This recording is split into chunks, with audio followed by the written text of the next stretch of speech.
जिंदा जाएं, लाश बनकर वापस आएं, हुकूमत से पूरे 15 लाख रुपए पाएं। यह है जनाब खैबर पख्तूनख्वा हुकूमत की कारकर्दगी की दास्तान, जहां तब्दीली सिर्फ इतनी है कि 12 साल पहले अगर कोई हादसा हो जाए तो कुछ कम पैसे इमदाद के नाम पर दिए जाते थे, आज कुछ ज़्यादा दे दिए जाते हैं। वरना सड़कों की हालत वैसी ही है जैसे आज से 12 साल पहले थी। इंतज़ामिया उसी गफलत का मुजाहरा करती है जैसे 12 साल पहले किया करती थी। अस्पताल और स्कूल वैसे ही पड़े हुए हैं जैसे PTI के इक़्तिदार में आने से पहले हुआ करते थे।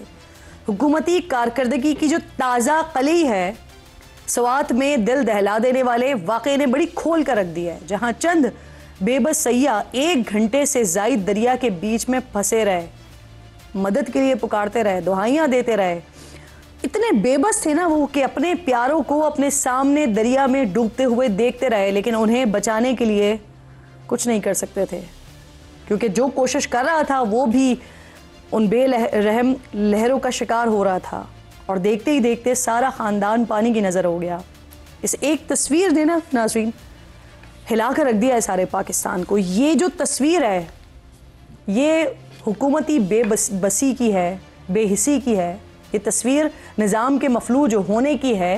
ये तस्वीर हुकूमती कारकर्दगी की हकीकत सारी दुनिया को दिखा रही है। जहां एक तरफ सैयाह मौत के खौफ में खड़े थे, वहीं दूसरी तरफ उनके प्यारे कभी रेस्क्यू वालों को कॉल मिला रहे थे, कभी वीडियोस बनाकर हुकूमत से अपील कर रहे थे कि कोई तो मदद के लिए आए, लेकिन कोई नहीं आया। मुतासरीन बता रहे हैं कि रेस्क्यू 1112 की टीम 1 घंटे बाद पहुंची मदद के लिए, लेकिन उनके पास ऑपरेशन के लिए किसी किस्म के कोई इंतजामात मौजूद ही नहीं थे।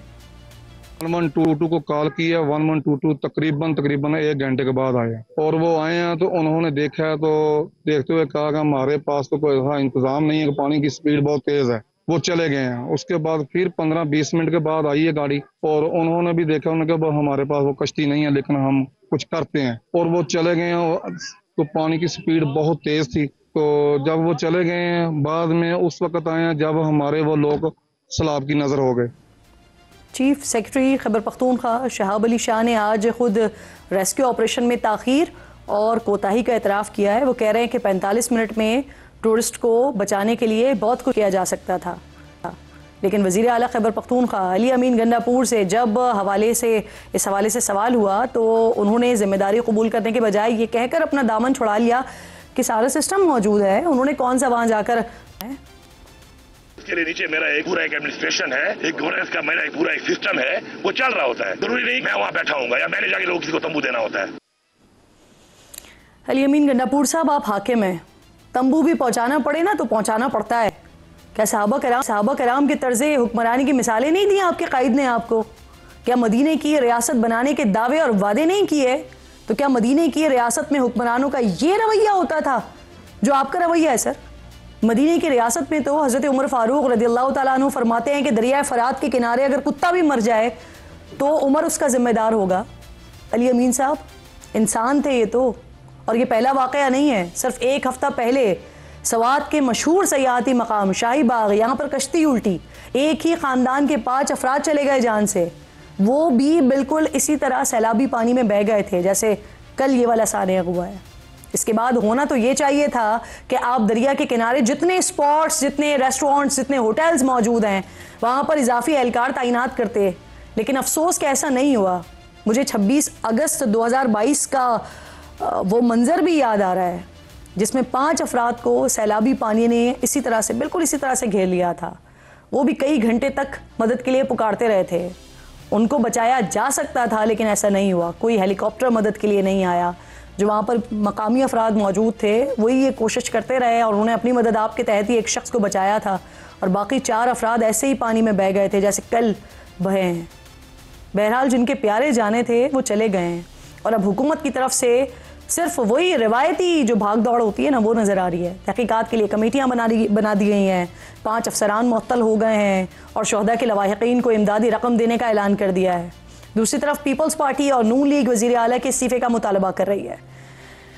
यह ऐसा अफसोसनाक सानिया है, यह ऐसा दर्दनाक सानिया है कि जिस पर बात करने के लिए प्रोग्राम में उन्हीं बेबस शख्स को मदऊ किया है जो वो सारा मंजर देखा है, जिन्होंने अपनी आँखों से देखे हैं और फिर साथ में अपने बच्चे को इस सानिया में इन्होंने खो दिया है। शहबाज साहब मेरे साथ मौजूद हैं, हमारी तरफ से ताज़ियत भी कबूल कीजिए। और आपके लिए यकीनन ये बड़ा मुश्किल वक्त है और ऐसे वक्त में आप हमसे बात कर रहे हैं, हमें वक्त दे रहे हैं, मैं उसके लिए बेहद शुक्रगुजार हूँ। पहले तो ये इस वाक़े के बारे में सुनने वालों को, देखने वालों को बताइएगा, कैसे हादसा पेश आया और क्या सुनने में आ रहा है बच्चे सेल्फीज़ वगैरह बनाने के लिए गए थे शहबाज साहब दरिया के किनारे?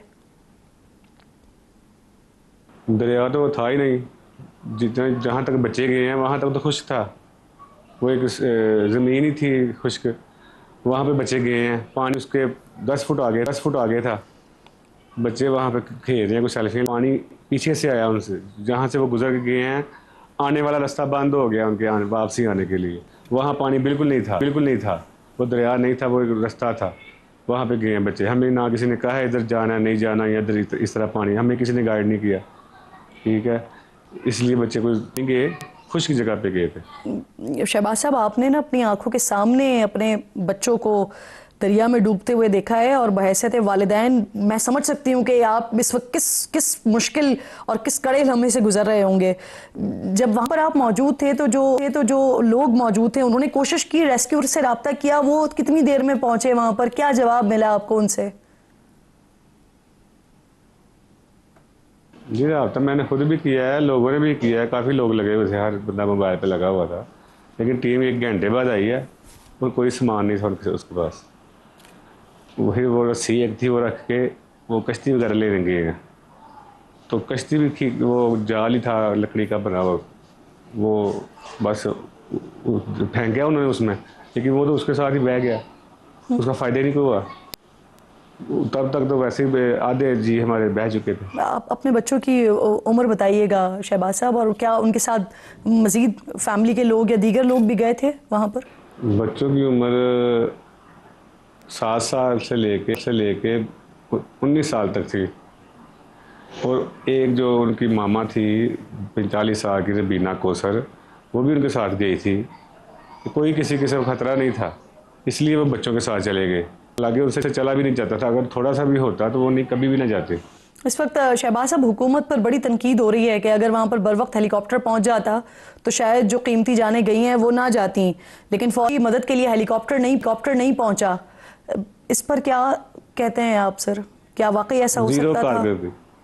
हुकूमत की ज़ीरो कारकर्दगी उधर है, कोई इंतजाम नहीं है। सूबाई हुकूमत की तरफ से आपके गम को जाहिर सी बात है किसी तरह से उसका इजाला तो नहीं हो सकता, लेकिन सूबाई हुकूमत ने ऐलान किया है कि जितने प्यारे गए हैं उनके लवाहिकीन को 15 लाख रुपए देने का ऐलान कर रहे हैं वो। ये तो वही बात हुई ना, पहले जानबूझ के उनको मार दिया, उसके बाद पैसे दे के मुँह बंद कर दिया, ये तो सारा गल ज्यादती है, नाइंसाफी। शहबाज साहब, मैं एक बार फिर मेरी तरफ से, मेरे इदारे की तरफ से आप ताज़ियत कबूल कीजिएगा। ये वाकई बहुत अफसोसनाक और तकलीफ़ दे वाक़या है, और कल भी मैं ये बात कर रही थी कि आप लोगों के जहनों से तो ये शायद सारी ज़िंदगी कभी वाक़या नहीं जाएगा, क्योंकि अपनी आंखों से ये सारा सानेहा, अपनी आंखों से ये सारा वाक़या आपने देखा है। शाफात DG रेस्क्यू हैं 1122 खैबर पख्तूनख्वा से, प्रोग्राम में मुझे ज्वाइन कर रहे हैं। शाफात साहब, मैं आपकी बेहद शुक्रगुजार हूँ सर। कल वहाँ पर तो आप लोग या आपकी टीम उस तरह से नहीं पहुँच पाई, लेकिन यहाँ पर आप मेरे पास मौजूद हैं प्रोग्राम में। सबसे ज़्यादा तनकीद हो रही है कि वहाँ 1122 की टीम जो है वो वक्त पर नहीं पहुँची, जिसकी वजह से ये सानेहा रूनुमा हुआ है। आप बता सकते हैं इत्तला कब मिली आपको और टीम स्पॉट्स पर पहुँची कब आपकी? जी थैंक यू फॉर अप्रोचिंग। अच्छा जी, इस तरह है कि जो मैं खुद यहाँ पे मंगोरे में स्वात में आया हुआ था, वो जगह मैंने खुद भी विजिट की, वहाँ पे लोगों को इंटरव्यूज किए, फिर अपने सिस्टम और हमारा एक सॉफ्टवेयर है जिसमें कॉल्स का सारा रिकॉर्ड मौजूद होता है। हमने जब चेक किया तो हमें एग्जैक्टली जो पहली कॉल आई है वो 9:49 यानी 9:49 पे आई। तो हमारी गाड़ी जो एम्बुलेंस पहले पहुंची है वो 9:56 पे, क्योंकि इतला इस तरह आई थी कि होटल में लोग फंसे में। तो हम समझे थे, हमारे कॉल ऑपरेटर समझे कि जी वहाँ पे शायद मेडिकल इमरजेंसी, इसलिए हमने मेडिकल इमरजेंसी को डील करने के लिए फिर हम एम्बुलेंस में जो आते हैं जिसमें EMTs होते हैं, बाकी स्टाफ होता है, वहाँ जब पहुंचे तो पता चला कि जी वो वाटर रेस्क्यू है। तो फिर उन्होंने इतला की, वो गाड़ी वहाँ से आ गई और वाटर रेस्क्यू व्हीकल को पहुंचने में कोई 15-20 मिनट वहाँ पे लगे, क्योंकि वो हैवी गाड़ी होती है, बारिश भी थी, स्टेशन से पहुंचने में उसको टाइम लग जाता है। जब वो गए उन्होंने ऑपरेशन शुरू किया, मगर क्योंकि पानी का बहाव बहुत ज्यादा था, बहुत तेज था, हमारे जो तैराक थे जो वहाँ पे उन्होंने जो लोकल बोट थी, क्योंकि वो स्वात का रिवर, अगर आप काइंडली इसको जरा मैं दोबारा भी एक्सप्लेन करना चाहता हूँ, मैंने बाकी मीडिया चैनल्स के ऊपर भी इस पर बात की है। वहाँ पे स्टोन्स और बोल्डर्स बहुत ज्यादा हैं। तो हमारे जो रबर बोट्स हैं जो हम नॉर्मल बड़े दरियाओं में यूज करते हैं या इन्फ्लेटेबल बोट्स हैं, वो अमूमन इन दरियाओं में आप यूज नहीं कर सकते, क्योंकि वो रबर बोट्स हैं, the moment it can struck a stone और अ बोल्डर वो पट जाता है, तो खुद रेस्क्यू वालों की सेफ्टी जो है ना वो कॉम्प्रोमाइज हो सकती है। तो लिहाजा हम लोकल जो यहाँ पे ट्यूब्स बनते हैं जो इस तरह के वो हम यूज कर सकते हैं, उनको हमने डिप्लॉय किया top of the river side से, ताकि आके इनको रेस्क्यू करें। मगर चूंकि पानी का रला बहुत तेज था, टाइम कम था, तो हमारे बंदे के पहुंचने तक बाकी लोग वो जा चुके थे वो जाल वगैरह से, और 4 लोग जो है ना वहाँ पे मौजूद थे, अगर आप वीडियोस में देख सकते हैं तो वहाँ पे पहुंच गए थे। तो उनमें से 3 लोगों को रेस्क्यू करके बचा लिया गया। अनफॉर्चुनेटली जो बाकी लोग थे, टाइम कम था और वो पानी का बहाव बहुत तेज हो गया था, क्योंकि वो रेत के एक टेले के से खड़े थे दरिया के ऊपर ही, तो लिहाजा वो टाइम बहुत कम था, तो दे वर स्वेप्ट बाय द फ्लड्स। हमारी टीम में पहुंच गई थी, वहां पे मौजूद थी। सिर्फ ये था क्योंकि मौसम, पानी का बहाव बहुत ज्यादा तेज था, अनप्रेसिडेंटेड 7.26 पानी आया हुआ था बकौल इरिगेशन डिपार्टमेंट की फैक्ट्स के मुताबिक, तो वो ऑपरेशनल लेवल पे उसको रेस्क्यू करने में मुश्किलात पेश आई, जो रेस्क्यू 1112। सर कल ये वाकया हुआ है, 23 जून को सैलाब का अलर्ट जारी, आप खुद ये जानते हैं, आप खुद बता रहे हैं कि यहाँ पर स्पेशल किस्म की बोट्स होती हैं रेस्क्यू करने के लिए, तो वो बोट्स वहां पर मौजूद क्यों नहीं थी जब अलर्ट मौजूद था? तो अच्छा देखें, जो आप ये लोकल बोट्स की बात कर रहे हैं, तो हमारे पास स्वात में 6 से 8 स्टेशन हैं, तो हमने हर स्टेशन के ऊपर इन बोट्स को डिप्लॉय किया होता है, जहाँ भी जरूरत आए तो हम उनको डिप्लॉय कर सकें। अर्ज किया कि जैसे हमें इत्तला मिली हम पहुंचे, अंदाजा किया, उसके मुताबिक जो असेसमेंट लेके हमारी टीम डिप्लॉय हुई, तो हमने बोट डिप्लॉय कर दी थी। बोट का इतना इशू नहीं था क्योंकि टाइम कम था, पानी का फ्लो बहुत ज्यादा था, अनप्रेसिडेंटेड था, तो वो जो टाइम फ्रेम था 4 से 5 मिनट एक्चुअली वो बहुत क्रिटिकल था। हमारी टीम पहुंच गई मगर अनफॉर्चुनेटली वो स्वेप्ट अवे कर गई। तो लिहाजा अगर बोट्स की आप बात करें तो कुछ इस सुबह सवेरे भी हमने, इससे पहले क्योंकि हमारा स्वात का ऑपरेशन कल सुबह से स्टार्ट था 7:30 से, जब अपर स्वात वैली में 22 लोग हमारे लड़कों ने जो है रेस्क्यू किए हुए हैं इन्हीं बोट्स के जरिए। हमारे पास पूरे स्वात डिस्ट्रिक्ट में 5 तकरीबन डाइवर्स हैं जो मुख्तलिफ स्टेशन पे हमने डिप्लॉय किए होते हैं, और लोकल वॉलंटियर्स और सिविल डिफेंस के लोग भी हमारे यहाँ और साथ में शामिल होते हैं इस तरह की एक्टिविटीज को मॉनिटर करने के लिए भी और हमें असिस्टेंस देने के लिए भी जहाँ पे उनकी हमें जरूरत हो। वॉलंटियर्स भी थे, लोकल लोग भी थे, रेस्क्यू भी थे, मगर जो आपको बता रहा हूँ दोबारा कि जी फ्लो बहुत ज्यादा था, इंतहाई तेज था, टाइम इंतहाई शॉर्ट था, जिसकी वजह से हम शायद। सर चीफ सेक्रेटरी जो है ना वो वाज़े तौर पर कह रहे हैं कि विद इन 45 सेकंड्स बहुत कुछ हो सकता था, तो यानी वो आपकी नेग्लिजेंस की तरफ इशारा कर रहे हैं, 1112 की नेग्लिजेंस की तरफ इशारा कर रहे हैं। दूसरा, आपने अभी तक की कन्वर्सेशन में कहीं नहीं बताया कि हेलीकॉप्टर की रिक्वेस्ट कब की गई थी? सर देखिए जी, मैंने जिस तरह आपको कहा ना कि हमारे ऑपरेशनल लेवल पे, जैसे मैंने पहले भी अर्ज की कि वहाँ पे शायद हम बहुत ज्यादा बेहतर भी परफॉर्म कर सकते थे, मगर इस तरह नहीं है कि हमने परफॉर्म नहीं किया। हमारी पूरी कोशिश थी, टीमें लगी हुई थी, लोकल ड्राइवर्स को एंगेज किया हुआ था, वॉलंटियर्स हमारे साथ थे। टाइम बड़ा कम था, 10-15 मिनट में सारा इवेंट अनफोल्ड होके वो हो गया। पानी बहुत तेजी से आया, वो सब कर गया। क्योंकि हेलीकॉप्टर देखिए ना जी, हेली रेस्क्यू के लिए भी आपको लिफ्ट ऑफ करना पड़ता है, पहुंचना पड़ता है, और पूरा ये जो पानी का बहाव 9:45 पे जब बढ़ना शुरू हुआ टिल 10:20 जब तक ये सारा हो चुका था, तो अगर हम रेस्क्यू को वो भी करते तो शायद हेली रेस्क्यू हमारे तक अगर आता भी तो उस वक्त वो टाइम फिनिश अप हो चुका। मैं जो अर्ज कर रहा हूँ कि हमारी टीमें थी, सारे लोग मौजूद थे। सर वो अब आप बता रहे हैं ना कि क्या क्या हो सकता था, लेकिन आपने अभी तक ये नहीं बताया कि हेलीकॉप्टर की रिक्वेस्ट की कब थी? 9:49 पे पहली कॉल मौसूल हुई थी आपको? हमारी तरफ से जी हेलो की रिक्वेस्ट नहीं की गई थी उस वक्त। आप कह रहे हैं आपकी तरफ से रिक्वेस्ट ही नहीं की गई? पीडीएमए ने बताया है कि आपकी तरफ से हेलीकॉप्टर की दरखास्त की गई थी, आप कहते हैं नहीं की गई, तो वजह क्या थी? आपको क्या जरूरत नहीं महसूस हुई हेलीकॉप्टर की, इस वजह से आप लोगों ने रिक्वेस्ट नहीं की? तो मैं आपको बताया ना कि पूरी जो सारा एपिसोड हुआ ये 25 से 35 मिनट के दरमियान हुआ है, ठीक है जी।